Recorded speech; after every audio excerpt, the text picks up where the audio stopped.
Welcome to the class 10th Geography section. Good morning, children. Today I am going to start with the first chapter of Geography, Resources and Development. This is a very important chapter from the board point of view. When we talk about resources, in your junior classes, you have read several times that resources are free gift of nature. They are found in the mother nature. When we talk about nature, when we talk that all the things, all the resources which are found there, they are resources. For example, suppose you are thirsty. You take your water. That is a resource. You are hungry. You take food grains from the farmlands. That is also a resource. But let me tell you, this is an inappropriate definition. In class 10th, we will be adding 3 more features to the resources.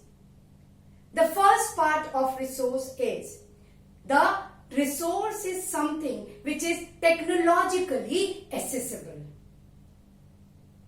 As I use the word technology, technology is a technique, a way of technique by which a person can extract, can use the resources, making it into a usable resource.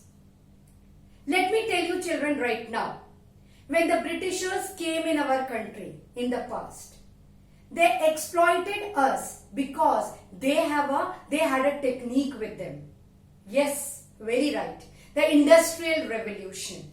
That Industrial Revolution which they used to extract the resources to make their own profit, and they left us as a poor country. They exploited us. They plundered our resources for their own selfish needs. As a result of which we find that our resources diminished from our Mother Earth. When we talk about development, development is a related concept to resources. Development means if we have the technology, we can develop to that particular area. Children, you all know we are in a developing process as compared to US, which is a developed economy. They have the latest techniques which they are utilizing to make the technology viable so that they can use the resources which are accessible to them.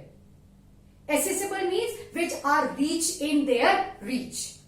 They use these resources for the development of the country. They use the technology. To give you a very small example, suppose a country like India has gold. Gold which is found below the earth crust. If we have the technology, we can reach to that particular land area and extract the gold. Provided a big thing that we have a technology with us. The second economic factor is economically feasible. Yes, economically means money.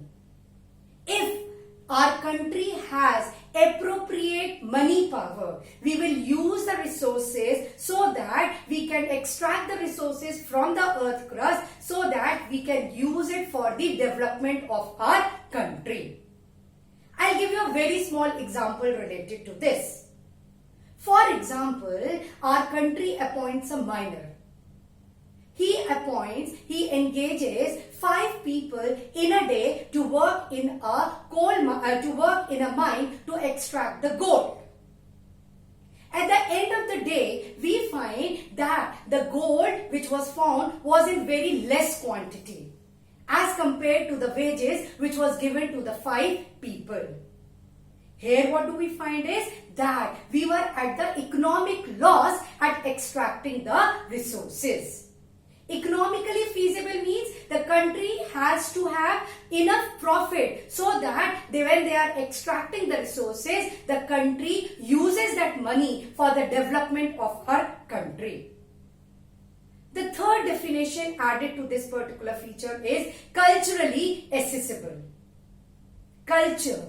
Culture is a way of life. Culture is how do we see to that particular thing. In the previous two explanation, I gave you the example of gold.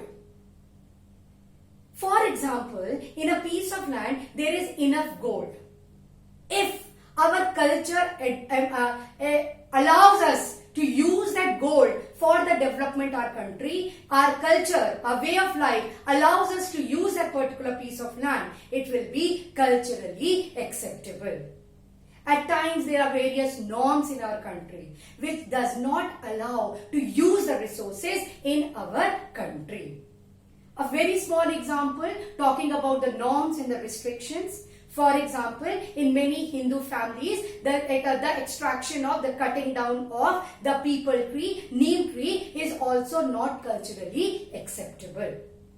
So when we talk about the resource, now we are going to talk about the comprehensive definition of resource. Resource is something which is required to satisfy our human needs, provided with it is technologically accessible, culturally acceptable and economically feasible.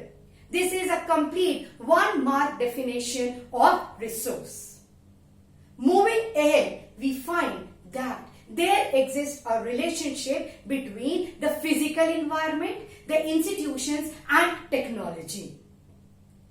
Let me tell you here, children, that human being occupies a central position in the extraction of resources.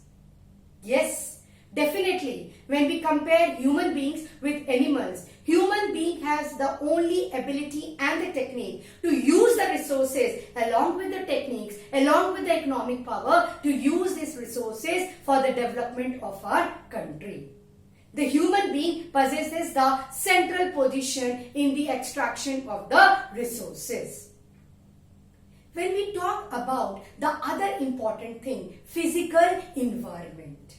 Human being use this physical environment from the nature. As I told you before also, extracting of the wood from the mother nature, taking out the food items to satisfy their hunger. These are all the things which the human being needs, uses from the physical environment. They use these resources, take these resources and whatever is appropriate, they use those resources for their own self. Compared to this physical environment, we find that there is a technology. That technology which is only central to the human beings. Animals are devoid of using those technology. To a little extent, the animals use the physical environment to satisfy their hunger. Anything which they are getting from the mother nature to satisfy, that is they are using. But they are not able to use the technology since they do not have the ability to use a particular technology. Human being has the ability to use the technology for generating, taking all the resources from the earth, from the physical environment to make it as a technique so that they can make something usable for the human consumption. Third, anything a person has the resources from the environment. They use the technology. Third important point is institution. A very small example. Suppose there is a miner. He extracts the gold from the below the earth crust. He has used this technology which is found in the physical environment, in the nature, and he has made it into the institution. Now what is the institution? The mining sites. He uses this resource which he has extracted from the nature into the institutions. Next example can be jute.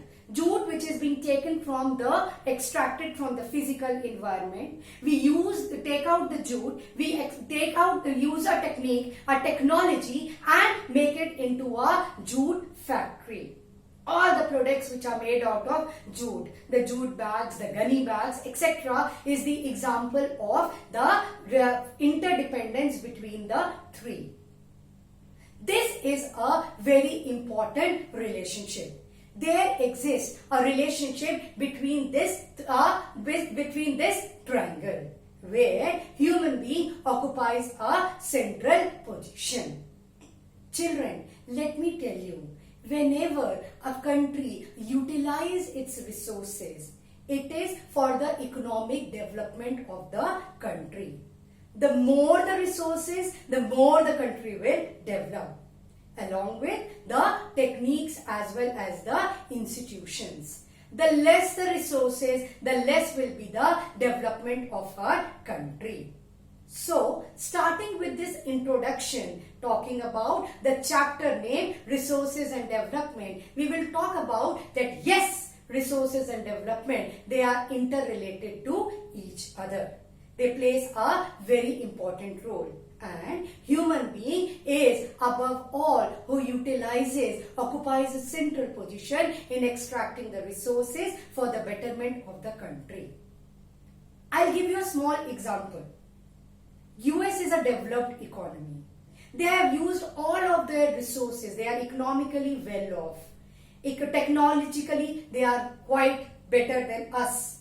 But then we find that the resources of their country has finished. They are looking for other countries where they can take the resources along with their prevalent technology as well as economic power for their development. In their country, the resources have completely finished. Here in our country, when we talk about our country, we have enough resources, but somehow we find that the technology needs to be upgraded. Along with the people, the technology needs to be upgraded for the development of our country.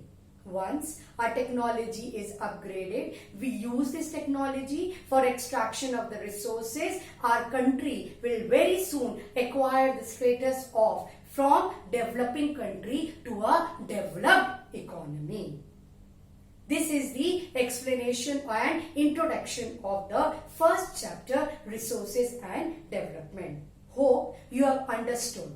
In my next class, I will be talking about the classification of these resources and how these resources have contributed again to the development of our country. Thank you very much.